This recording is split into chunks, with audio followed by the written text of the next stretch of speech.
안녕하세요. 저는 평생 자식만 바라보고 살아온 평범한 부모입니다. 그런데 어느 날 아들이 저희를 불러 앉히더니 믿기 힘든 말을 꺼냈습니다. 이제 저희도 힘들어요. 애들 학원비에 생활비까지 도저히 감당이 안 됩니다. 부모님까지 부양하긴 버겁습니다. 살림 줄이시고 집을 나가 주셔야겠어요. 그 말을 들었을 때 제 귀를 의심했습니다. 평생 아들 위해 고생만 하며 살아왔는데 이제 와서 빈손으로 내쫓겠다고요? 아내는 울음을 참으며 고개를 숙였고 저는 아무 말도 하지 못한 채 멍하니 앉아 있었습니다. 그날 저희는 결국 집을 나섰습니다. 짐이라고 해봐야 낡은 옷 몇 벌, 사진첩 하나, 그리고 오래된 성경책뿐이었습니다. 그걸 챙겨 들고 대문을 나설 때 가슴이 찢어지는 것 같았습니다. 평생 일궈온 집, 땀과 눈물이 배어있는 터전을 그렇게 떠나야 했으니까요. 발길 닿는 대로 걷다 보니 평생 친구였던 박 씨 집 앞에 다다랐습니다. 사정을 들은 친구는 아무 말도 없이 저희에게 빈 방을 내주었습니다. 그 방은 햇살도 잘 들지 않는 허름한 공간이었지만 저희 부부는 거기서 서로 손을 꼭 잡고 한숨 돌릴 수밖에 없었습니다. 아들은 그 뒤로 단 한 번도 연락하지 않았습니다.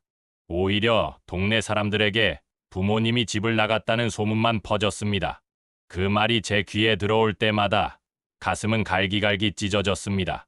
그래도 살기 위해 일은 해야 했습니다.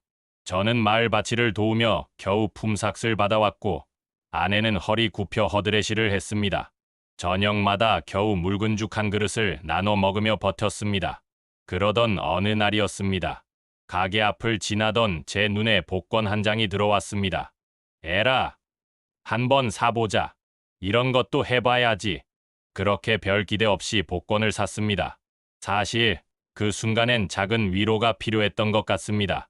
며칠 뒤 가게 주인이 새벽같이 저희를 찾아왔습니다. 형님, 큰일 났어요. 복권 당첨됐습니다.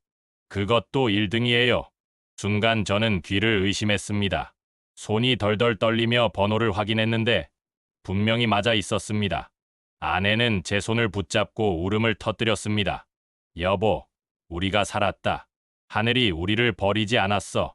그날 밤 좁은 방 안에서 저희는 오래간만에 서로의 손을 꼭 잡고 웃으며 잠들었습니다. 그렇게 긴 고통 끝에 처음으로 기적이 찾아온 것이었습니다. 당첨금은 상상도 못할 거액이었습니다. 저는 박 씨의 도움을 받아 변호사와 상의하고 조용히 계좌를 만들었습니다. 그리고 작은 집을 하나 장만했습니다. 이전과 달리 따뜻하고 아늑한 보금자리였습니다. 그곳에서 저희는 오랜만에 평화를 느낄 수 있었습니다. 저녁마다 노을을 바라보며 따끈한 국밥을 나눠 먹으며 아내에게 말했습니다. 여보, 결국 믿을 건 우리 둘뿐이야. 돈이 있든 없든 우리만 있으면 돼. 아내는 눈물을 글썽이며 고개를 끄덕였습니다. 그 순간 정말 살아있다는 게 감사했습니다. 하지만 세상의 소문은 금세 퍼져나갔습니다. 그 집 노부부, 복권 맞았다더라. 라는 말이 마을에 돌았고 결국 아들 귀에도 들어갔습니다. 처음에 아들은 믿지 않았습니다. 하지만 거액이 들어온 사실을 확인하자 얼굴이 하얗게 질렸다고 하더군요. 그리고 며칠 후 제 집 앞에 나타났습니다. 현관 앞에 무릎을 꿇고 울며불며 말했습니다. 아버지, 어머니, 제가 잘못했습니다. 다시 집으로 돌아와 주세요. 앞으로는 잘할게요. 그 모습은 정말 절박해 보였습니다. 하지만 제 마음은 쉽게 흔들리지 않았습니다.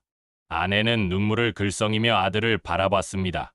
한때는 목숨보다 귀한 자식이었으니까요. 그러나 제 머릿속에 떠오른 건 그때의 차가운 말뿐이었습니다. 살림 줄여라. 우리 돈 없다. 그 말이 아직도 생생하게 들렸습니다. 저는 무겁게 입을 열었습니다. 돈이 없을 때 버린 게 너고 돈이 있을 때 찾는 게 또 너냐. 그 말에 아들은 땅에 엎드려 오열했습니다. 하지만 제 마음은 이미 굳어 있었습니다. 그 눈물이 진심이라 해도 저희가 당한 상처는 사라지지 않았습니다. 그날 밤 아들의 울음소리는 한참이나 이어졌습니다. 그러나 저는 결국 등을 돌렸습니다. 문을 닫고 아내와 마주 앉아 손을 꼭 잡았습니다. 저는 중얼거렸습니다. 여보, 이제야 알겠어. 진짜 가족은 피가 아니라 마음이야. 결국 우리 둘이 이렇게 살아온 게 전부였던 거지. 아내는 고개를 끄덕이며 제 손을 꼭 쥐었습니다. 집 안에는 따뜻한 등불이 켜졌고 저희 두 사람의 그림자가 나란히 벽에 드리워졌습니다. 세상은 잔인했지만 서로를 지켜낸 사랑만큼은 끝내 빼앗기지 않았습니다.